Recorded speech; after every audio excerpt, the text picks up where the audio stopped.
আলহামদুলিল্লাহ, শুকরিয়া জানাই ওই মহান রব্বুল আলামিনের দরবারে যিনি আমাদেরকে লাখো কোটি মানুষের ভিতর থেকে যাচাই বাছাই করিয়া এই ফিতনা ফাসাদের জামানায় আল্লাহ তাআলার অশেষ রহমত এবং বরকতের দ্বারাই আল্লাহ তাআলা আমাদেরকে ভালোবাসেন বিধায় এই জান্নাতের বাগানের ভিতর আসবার তৌফিক দিয়েছেন এবং কিছু কথা বলবার এবং শুনবার তৌফিক দিয়েছেন। ওই মহান রব্বুল আলামিনের দরবারে সকলে মন খুলে বলে আলহামদুলিল্লাহ। আলহামদুলিল্লাহ। যে আয়াতে কারিম তেলাওয়াত করলাম এবং হাদিসে পাক তেলাওয়াত করলাম, এই আয়াতে কারিম এবং হাদিসে নামাজের গুরুত্ব এবং ফজিলত সম্পর্কে এবং নামাজ ভঙ্গকারীর বিষয়ে আলোচনা করা হয়েছে। আমাদের ইসলামের মূল ভিত্তি হলো পাঁচটি।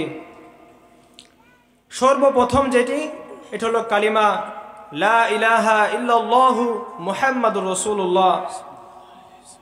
তারপরে নামাজ, রোজা, হজ, যাকাত, এই পাঁচটি জিনিস আমাদের ইসলামের মূল ভিত্তি, আমাদের ইসলামের খুঁটি। এই কালিমাকে স্বীকার করাই ঈমান। আমরা সকলে এই কালিমাকে তো স্বীকার করি নাকি?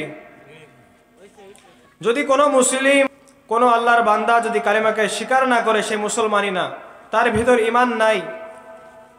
কারণ কালিমাকে স্বীকারোক্তির দ্বারাই সে মুসলিমের প্রমাণ পাবে। আর ঈমান হলো একটি ইতিকাদি বিষয়।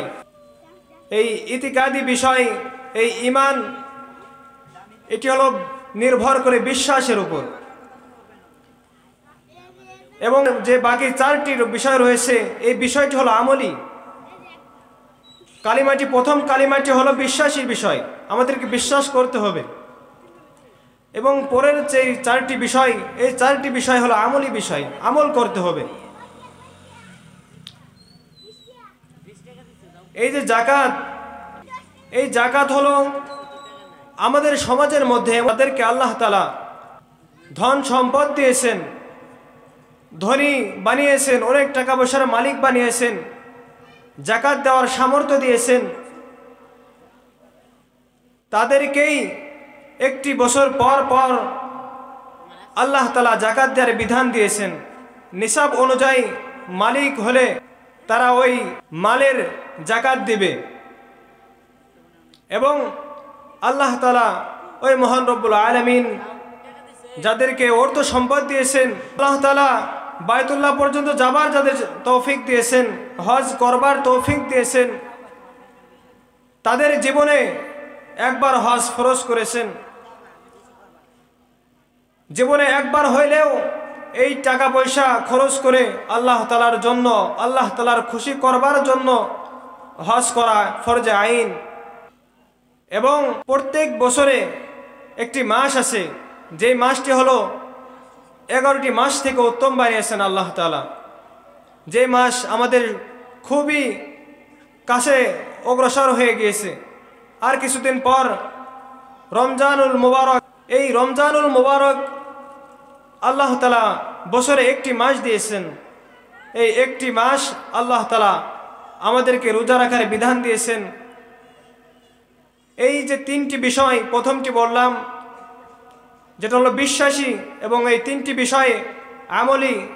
এই তিনটি বিষয় নিজ নিজ অঙ্গনে যেমন গুরুত্বপূর্ণ এবং নিজ নিজ আমলি, এবং এইগুলো তাদের উপরেই ফরজ করা হয়েছে যারা এর নিসাব পরিমাণ আল্লাহ তাআলা মালিক বানিয়েছেন। এবং নামাজ এমন একটি বিষয়, সুস্থ স্বাভাবিক জ্ঞানবান ব্যক্তি এই আমলটি সবার জন্য। আল্লাহ তাআলা নামাজ এমন একটি বিধান শুধু মানুষের উপরে নয়, পুরো জাতির উপরে, পুরো যত মাখলুক আছে সকলের উপরে আল্লাহ তাআলা এই নামাজকে ফরজ করেছেন। আল্লাহ তাআলা কোরআনের পাকে বলেন, উসজুদ ওয়াকতারিব, তোমরা আমার নিকটবর্তী হও, তোমরা আমাকে সিজদা করো, আমাকে মান্য করো। রাসূলুল্লাহ সাল্লাল্লাহু আলাইহি ওয়াসাল্লাম বলেন, আকরাবু মা ইয়াকুনুল আবদু মির রাব্বিহি ওয়া হুয়া সাজিদ। নামাজকারী ব্যক্তি আল্লাহ তাআলার অতি পছন্দনীয়।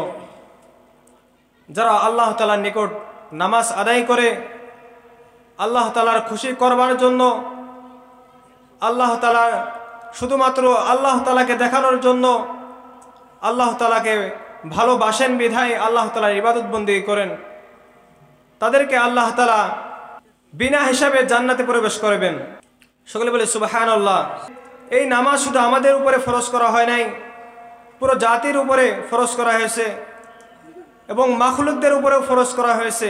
যে আল্লাহ তাআলা প্রতিটি যে সৃষ্টিকুল মাখলুক আছে, এমন মাখলুক যে সর্বদাই কিয়াম করে, সর্বদাই দাঁড়িয়ে থাকে, আল্লাহ তাআলা তাকেও নামাজ দিয়েছেন। যে সর্বদাই আল্লাহ তাআলার দিকে ঝুঁকে থাকে, রুকুতে থাকে, আল্লাহ তাকেও নামাজ দিয়েছেন। এমন প্রাণী আছে সর্বদাই শুয়ে থাকে, তাকেও আল্লাহ তাআলা নামাজ দিয়েছেন। এমন বস্তু আছে যে সর্বদাই হাঁটু গেড়ে বসে আছে, সর্বদাই আল্লাহ তাআলার ইবাদত বন্দেগী করতেছে। এই বস্তু, এই যে জীব জন্তু যারা আছে সর্বদাই যে কিয়াম করতেছে, এই যে আমরা গাছপালা দেখতেছি, চারপাশে যত গাছপালা আছে, এই গাছপালা সর্বদাই দাঁড়িয়ে আল্লাহ তাআলার ইবাদত বন্দেগীতে মশগুল রয়েছে এবং সর্বদাই রুকু করতেছে। ওই সমস্ত পশু আমরা পালন করে থাকি, গরু, ছাগল, মহিষ, ভেড়া, তারা সর্বদাই আল্লাহ তাআলার নিকট ঝুঁকে আছে, আল্লাহ তাআলার ইবাদত বন্দেগী করতেছে। এবং সাপ আছে, আমাদের দেখা যায় বিভিন্ন জায়গায় পোকা মাকড় আছে, যারা সর্বদাই শুয়ে থাকে, তারা শুয়ে শুয়ে আল্লাহ তাআলার ইবাদত বন্দেগীতে মশগুল রয়েছে। এদের নামাজ অসম্পূর্ণ, যার কারণে আল্লাহ তাআলা এদের কোনো ফলাফল কিয়ামতের ময়দানে দেবেন না। শুধুমাত্র ফলাফল দেবেন আল্লাহ তাআলার বান্দাদের, বিশেষ করে আখেরি পয়গম্বর হযরতে মুহাম্মদ মুস্তাফা সাল্লাল্লাহু আলাইহি ওয়াসাল্লামের উম্মতদের। যদি কাল কিয়ামতের ময়দানে যদি আল্লাহ তাআলা আমাদেরকে জিজ্ঞাসা করেন যে এই 60টি বছরের হায়াতে জিন্দেগি দিয়েছি তোমাকে, এই 60টি বছর তুমি কিভাবে পার করলে? সারাটি জীবন তুমি দুনিয়া গুছাইতেই পার করে দিয়েছো, তুমি কি আমার জন্য কিছুই করো নাই? আল্লাহ তাআলা কোরআনের পাকে বলেন, ইন্নাস সালাতা তানহা আনিল ফাহশাই ওয়াল মুনকার ওয়ালা যিকরুল্লাহি আকবার ওয়াল্লাহু ইয়ালামু মা তাসনাউন। নিশ্চয় মন্দ এবং ফাহিশা কাজ থেকে এই নামাজ আমাদেরকে বিরত রাখে। হযরতে আবু যর রাদিয়াল্লাহু তাআলা আনহু একটি হাদিস বর্ণনা করেন যে রাসূলুল্লাহ সাল্লাল্লাহু আলাইহি ওয়াসাল্লাম যখন শীতকালে পয়গাম নিয়ে দাওয়াতের উদ্দেশ্যে বাইর হলেন, বাইর হবার পর দেখতেছেন একটি গাছ থেকে অঝরে পাতা ঝরতেছে। রাসূলুল্লাহ সাল্লাল্লাহু আলাইহি ওয়াসাল্লাম ওই গাছের ডাল ধরলেন, ওই গাছের ডাল ধরে হালকা করে ঝাঁকুনি দিলেন। হালকা করে ঝাঁকুনি দেওয়ার ফলে গাছের পাতা আরও বেশি ঝরতে লাগলো। তখন রাসূলুল্লাহ সাল্লাল্লাহু আলাইহি ওয়াসাল্লাম আবু যরকে ডেকে বলেন, এ আবু যর। তখন আবু যর বলেন, লাব্বাইক ইয়া রাসূলুল্লাহ, আমি হাজির। তখন রাসূলুল্লাহ সাল্লাল্লাহু আলাইহি ওয়াসাল্লাম বলেন যে আবু যর, তুমি দেখতে পারছো যে এই গাছে আমি হালকা ঝাঁকি দেওয়ার কারণে অঝরে পাতা ঝরতেছে। আমার উম্মতেরা যখন আল্লাহর সন্তুষ্টির জন্য, আল্লাহ তাআলার ভালোবাসার জন্য, আমাকে খুশি করার জন্য নামাজ কায়েম করবে, নামাজ আদায় করবে, সালাত আদায় করবে, তাদের জীবনের আমল নামা থেকে এভাবে গুনাহ ঝরতে থাকবে। মন খুলে বলি সকলে সুবহানাল্লাহ। শীতকালে গাছের পাতাগুলো শুকায় যায়, পাতার গোড়াগুলো নরম হয়ে যায়, যার কারণে সামান্য বাতাস হলে পাতাগুলো অঝরে ঝরতে থাকে। তারপরেও যদি যে কেউ ঝাঁকুনি দেয়, গাছের পাতা অঝরে ঝরে যায়। এমনইভাবে যখন বান্দা আল্লাহ তাআলার খুশি করার জন্য, ওই মহান রব্বুল আলামিনকে শুধুমাত্র দেখানোর জন্য তাকে উদ্দেশ্য করে নামাজ আদায় করে, সে এমনটা ভাবে না যে আমি যদি নামাজ না পড়ি এলাকার মহল্লার মানুষ কি বলবে আমাকে। এই উদ্দেশ্যে সে নামাজ পড়ে না, সে মাত্র তার মালিককে খুশি করার জন্য নামাজ আদায় করে।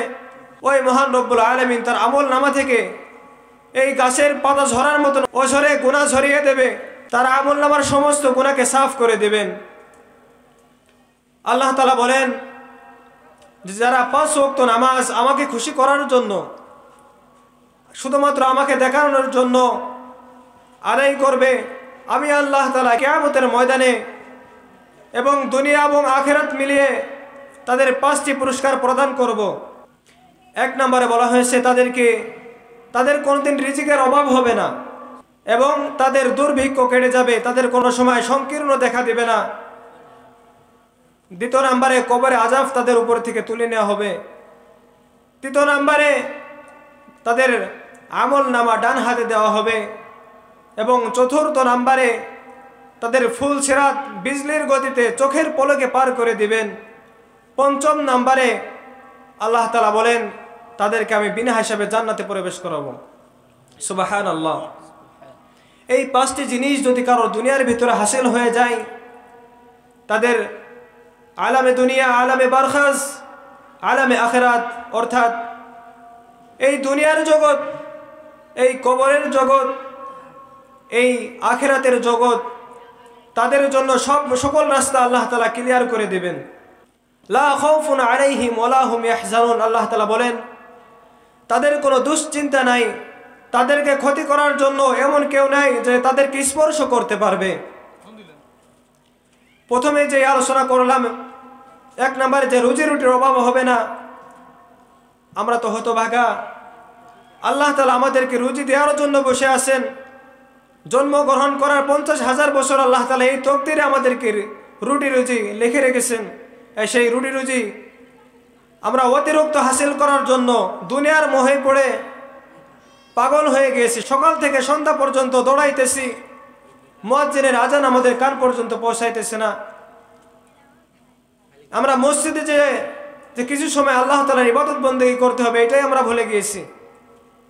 ওই মহান রব্বুল আলামিন যিনি আমাদেরকে খাওয়ান, যিনি আমাদেরকে পড়ান, যিনি আমাদেরকে সর্বদাই দেখেন, যিনি আমাদেরকে সর্বদাই খোঁজ খবর রাখেন, ওই মহান রব্বুল আলামিন আমাদের রিজিকের ব্যবস্থা করেছেন।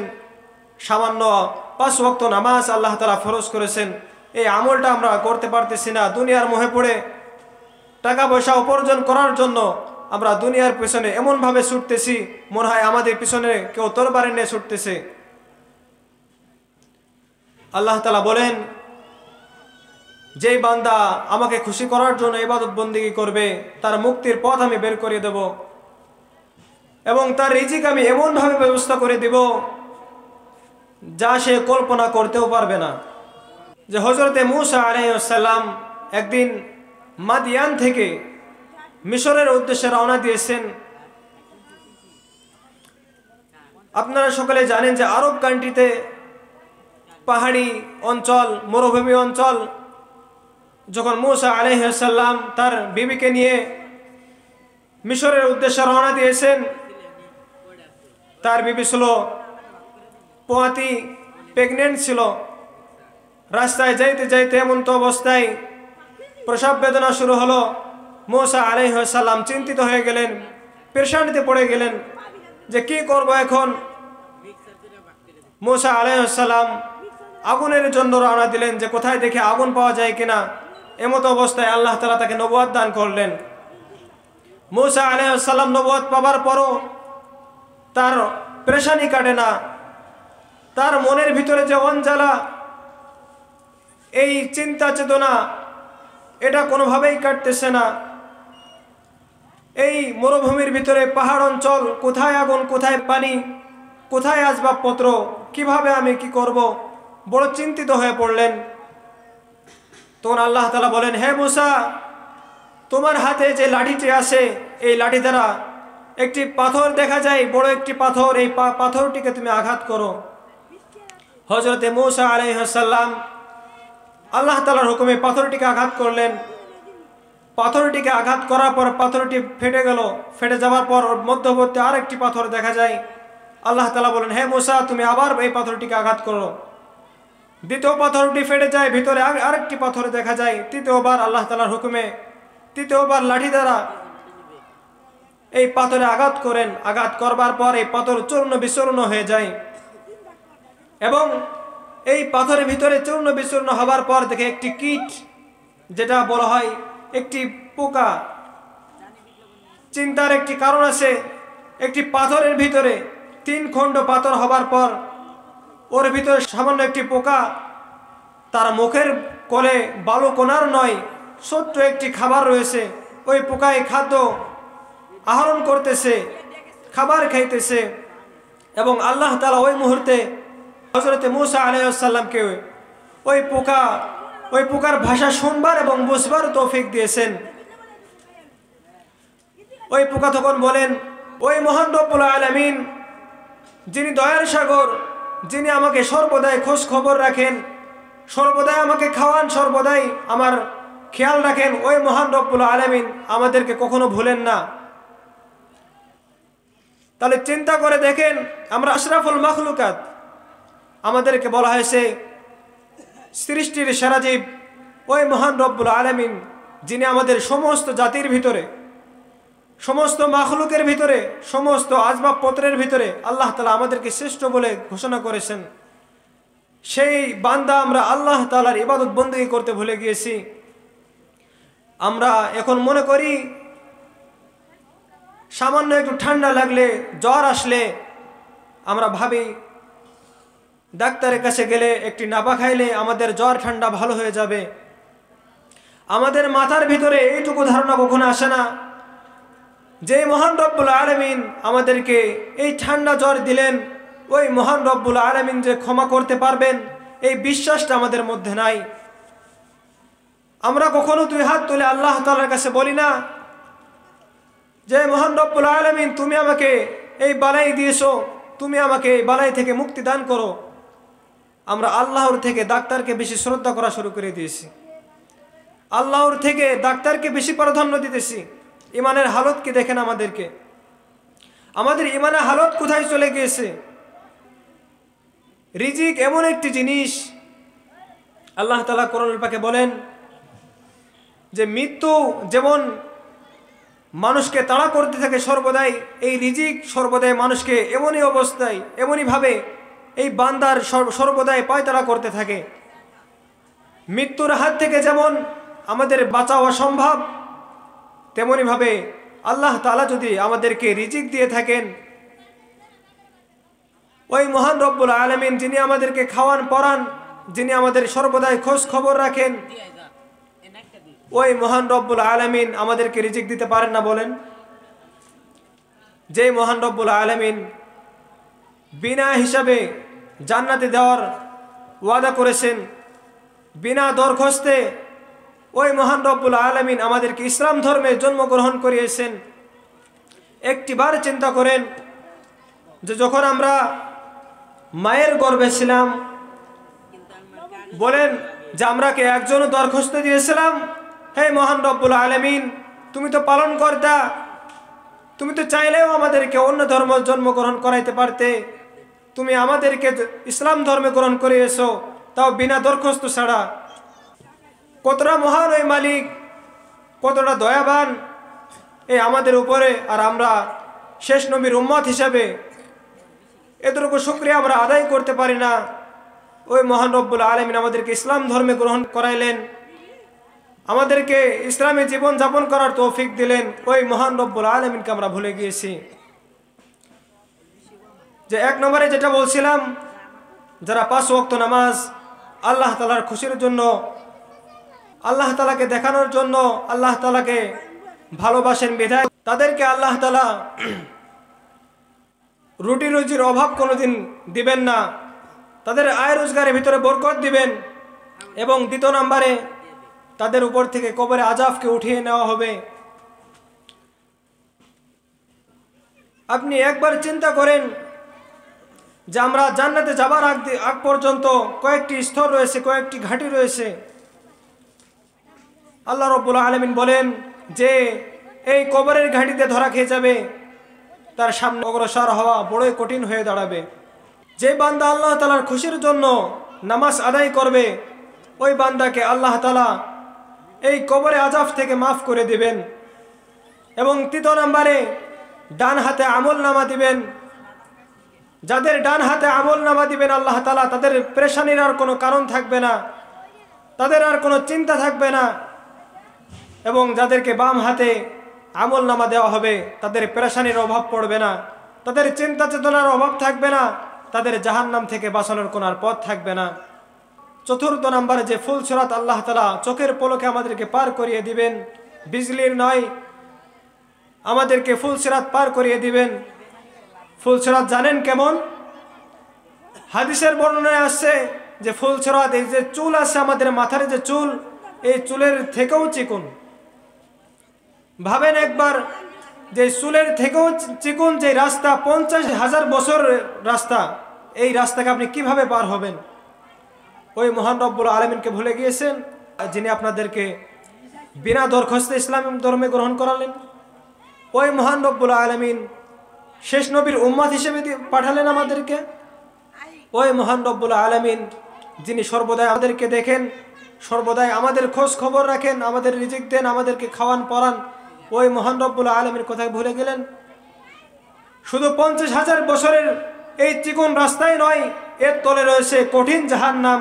মাথায় চিন্তা আনেন, কোনো জাদু মন্ত্র কাজ করবে না, কোনো বাহাদুরিত্ব কাজ করবে না, দুনিয়ার কোটি কোটি টাকার মালিক ওই সময় অর্থ সম্পদ কোনো কাজে আসবে না যদি আপনার আমল নামায় আমল না থাকে।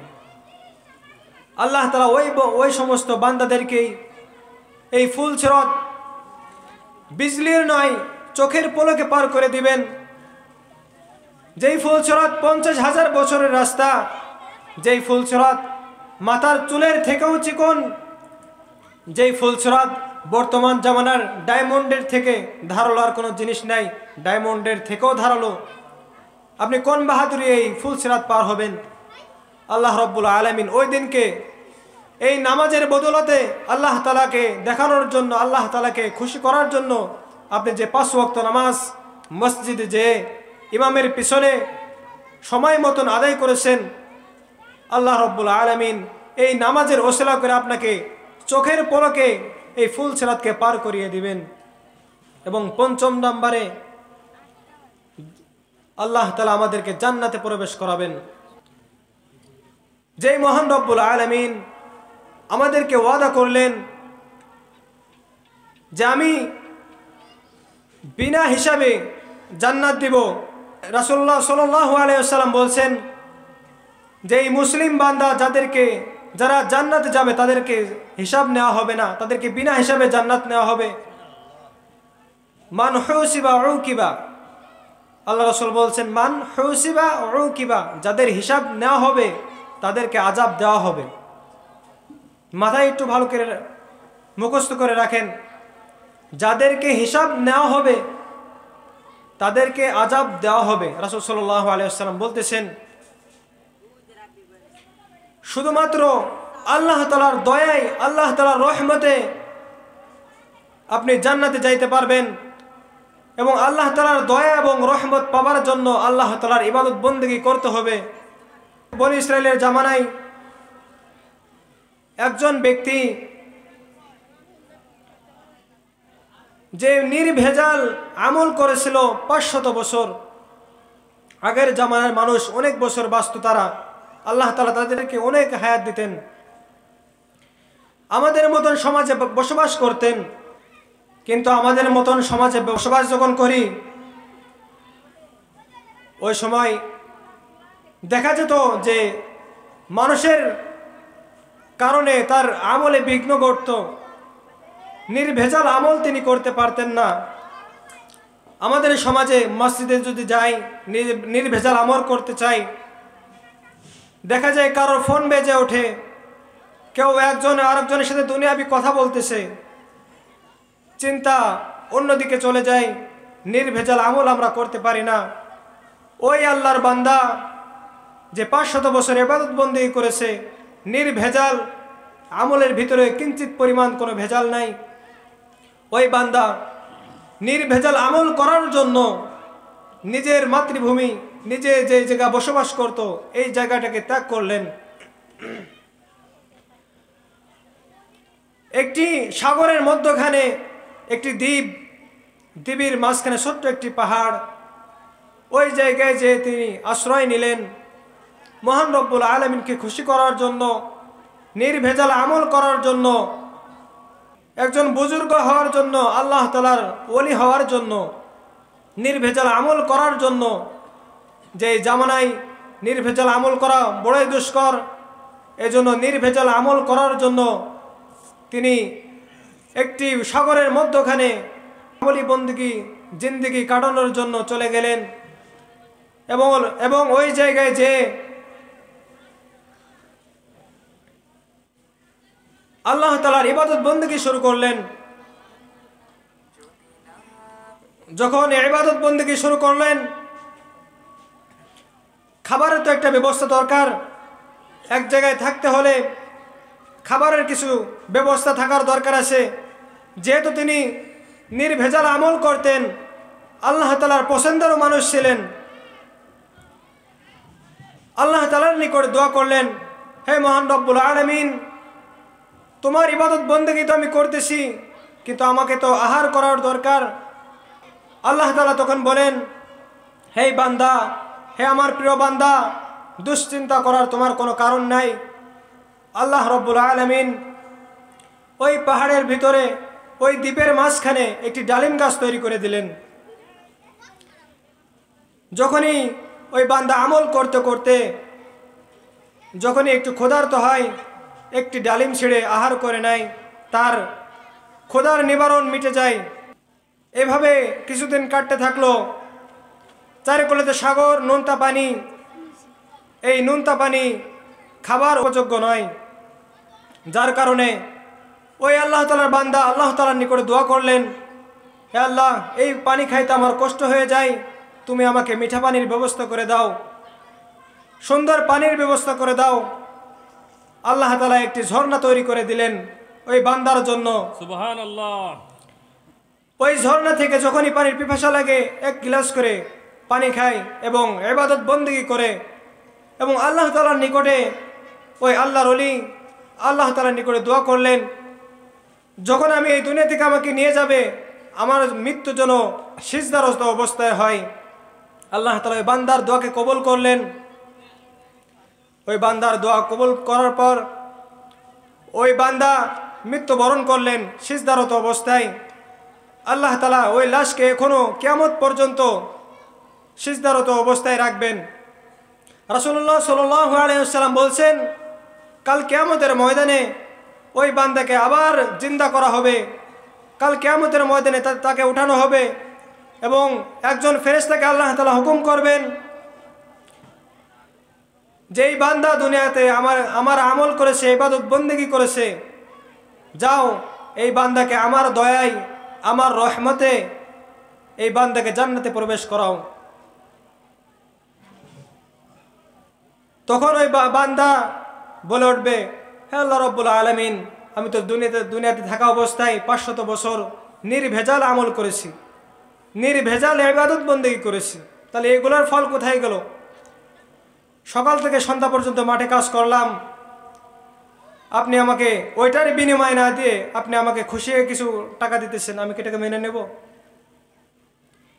আমার ওইটা দরকার যেটার আমি ফল চাই, যেটার আমি ইবাদত বন্দেগী করেছি 500 বছর নির্ভেজাল, নিজের মাতৃভূমিকে ত্যাগ করেছি, সাগরের মধ্যখানে দ্বীপের মাঝে গিয়েছি, ওই জায়গায় যে শুধুমাত্র তোমার ইবাদত বন্দেগী করেছি।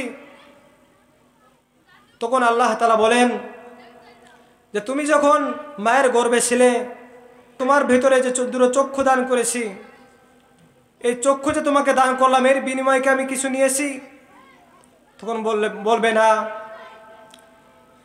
এই যে এত বড় করলাম তোমাকে, 500 বছর তুমি আমার নির্ভেজাল ইবাদত বন্দেগী করলে, ওই দ্বীপের মাঝে যে এই 500 বছর তুমি হাজার হাজার ডালিম খেলে, হাজার হাজার গ্লাস পানি আহার করলে, এইগুলোর হিসাব কি আমি চেয়েছি?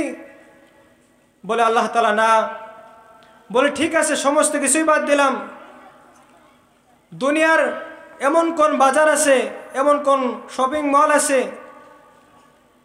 যে তোমাকে আমি যে চক্ষু দুটো দান করেছি এবং তুমি যে 500 বছর এই নির্ভেজাল আমল করলে, ইবাদত বন্দেগী করলে, এই 500 বছরের নির্ভেজাল আমল তাকে দিবে, তার বিনিময়ে তোমাকে দিবে? এমন কোনো শপিং মল আসেনি। যে আমি আজকে 5 ওয়াক্ত নামাজ পড়েছি, আমার যে ইবাদত বন্দেগী হয়েছে এর বিনিময় আপনি ক্রয় করেন। পৃথিবীর মধ্যখানে এমন কোনো বাজার নাই, এমন কোনো খরিদ্দারও নাই। তা আল্লাহ তাআলা বলেন যে আমি তোমাকে যে দুটো চক্ষু দান করেছি, দাঁড়িপাল্লায় মাপা হবে। আমার যে চক্ষু, এই চক্ষু দ্বারা তুমি 500 বছর ইবাদত বন্দি করলে, দেখলে সেইটাকে এক পাশে করবে এবং 500 বছরের ইবাদত বন্দিকে এক পাশে করবে। এমত অবস্থায় দেখা যাবে আল্লাহ তাআলার যে কুদরতি চোখ, এই কুদরতি চোখের ওজন আল্লাহ তাআলা বাড়িয়ে দেবেন এবং বলবেন ঠিক আছে, তোমার ইবাদত বন্দিগি তো এর সমপরিমাণও হলো না, তারপরও আমি ধরে নিলাম যে এই 500 বছর ইবাদত বন্দিগি তুমি করেছো, এই 500 বছরের ইবাদত বন্দিগির ফলাফল আমি এই চক্ষু দ্বারা কাট করে নিলাম এবং তোমাকে যে হাত দিলাম, দুটো হাত দিলাম, দুটো পা দিলাম, দুটো কান দিলাম শ্রবণ করার জন্য, এটার বিনিময় তুমি আমাকে এখন দাও। ওই বান্দা তখন চুপ হয়ে যাবে। রাসূলুল্লাহ সাল্লাল্লাহু আলাইহি ওয়াসাল্লাম বলছেন ওই বান্দা তখন আল্লাহ তাআলার নিকট কথা বলবার মতন আর কিছু থাকবে না। তখন আল্লাহ তাআলা ওই বান্দাকে, ওই ফেরেশতা, যে ফেরেশতা আগে বলছিল আমার দয়ায় এই বান্দাকে তুমি জান্নাতে প্রবেশ করাও, ওই ফেরেশতাকে দিয়ে বলবে এই বান্দাকে তুমি টানতে টানতে জাহান্নামের ভিতর নিক্ষেপ করো। তাহলে আল্লাহ তাআলার দয়া আমাদের জন্য দরকার আছে কিনা বলেন? আল্লাহ তাআলার দয়া, আল্লাহ তাআলার রহমত অবশ্যই দরকার আছে। একজন আবেদের কাহিনী আপনাদের সংক্ষিপ্ত শোনাই। একজন আবেদ, তিনি আর তিনার বন্ধু একসাথে বসবাস করতেন, প্রচুর ইবাদত বন্দেগী করতেন। একজন আলেম এবং আবেদ এর ভিতরে পার্থক্য আছে। একজন আলেম যার ভিতরে পর্যাপ্ত পরিমাণে আলেম আছে, সে অনুযায়ী আমল করে, আর একজন আবেদ তাকে বলা হয় সে শুধুমাত্র আমল করে, কিছু জানে, তার বিনিময়ে আল্লাহ তাআলার ইবাদত বন্দেগী করে। এই যে আবেদ, তিনি প্রচুর আল্লাহ তাআলার ইবাদত বন্দেগী করেন, আর তার যে বন্ধু সঙ্গী সে বড় বড় পাপ কাজ করে, বড় বড় পাপের ভিতরে লিপ্ত থাকে। ওই বন্ধু তাকে বলে, স্মরণ করাই যে তুমি এই পাপ কাজ করতেছো, আল্লাহ তাআলা কি তোমাকে মাফ করবেন? তুমি রবের পথে ফিরে আসো, দিনের পথে ফিরে আসো। তখন রাসূলুল্লাহ সাল্লাল্লাহু আলাইহি ওয়াসাল্লাম বলছেন, ওই বান্দা বলবে যে আল্লাহ তাআলা কি তোমাকে আমার জন্য নিযুক্ত করেছেন, আমার খোঁজ খবর নেওয়ার জন্য আল্লাহ তাআলা তোমাকে নিযুক্ত করেছেন, যে আমি কি করি না করি সেগুলো তুমি দেখাশোনা করো। একদিন ওই বান্দা এমন একটি খারাপ কাজ করেছেন, খুবই জঘন্য একটি কাজ। ওই জঘন্য কাজটি দেখে ওই বন্ধু যে আবেদ, সে বলছে তোমার বাঁচবার আর কোনো লাইন নাই, বাঁচবার কোনো সম্ভাবনা নাই, আল্লাহ তোমাকে জান্নাতে দেবেন না, আল্লাহ তোমাকে জাহান্নামে দিয়ে দিবেন। রাসূলুল্লাহ সাল্লাল্লাহু আলাইহি ওয়াসাল্লাম বলছেন, কাল কিয়ামতের ময়দানে ওই যে আবেদ যে বলেছে তোমাকে আল্লাহ তাআলা মাফ করবেন না, জাহান্নামে দিয়ে দিবে, তাকে জিজ্ঞাসা করবে তোমাকে এই অনুমতি কে দিয়েছে যে ওই বান্দাকে জাহান্নামে বলার? কাকে জান্নাতে দিব, কাকে জাহান্নামে দিব, এটা একমাত্র আমি আল্লাহ তাআলা জানি। আমি আল্লাহ তাআলা ছাড়া এই দুনিয়া আর কেউ নাই যে কাকে জান্নাতে নিব, কাকে জাহান্নামে দিব, এটার ফয়সালা করবে। ওই বান্দাকে আল্লাহ তাআলা জাহান্নামে নিক্ষেপ করবেন। যাই হোক, আল্লাহ রাব্বুল আলামিন আমাদেরকে অশেষ রহমত এবং বরকত দিয়েছেন, অশেষ নিয়ামত দিয়েছেন, সেগুলোর বেশি বেশি শুকরিয়া আদায় করতে হবে। 5 ওয়াক্ত নামাজ আল্লাহ তাআলা আমাদের উপরে ফরজ বিধান করেছেন, রাসূল সাল্লাল্লাহু আলাইহি ওয়াসাল্লামের মাধ্যমে হাদিয়া হিসেবে পাঠিয়েছেন, ওই মহান রব্বুল আলামিনের খুশির জন্য, ওই মহান রব্বুল আলামিনের দেখানোর জন্য। আমরা যেন 5 ওয়াক্ত নামাজ বিশেষ করে মসজিদে যে জামাতের জন্য আদায় করতে পারি, সেই তৌফিক দান করুন। আল্লাহ তাআলা আমাদের এই কথার ভিতরে ভুল ত্রুটি হয়ে থাকলে আল্লাহ তাআলা মাফ করে দিন। ওয়া আখিরি দাওয়ানা আনিল হামদুলিল্লাহি রাব্বিল আলামিন।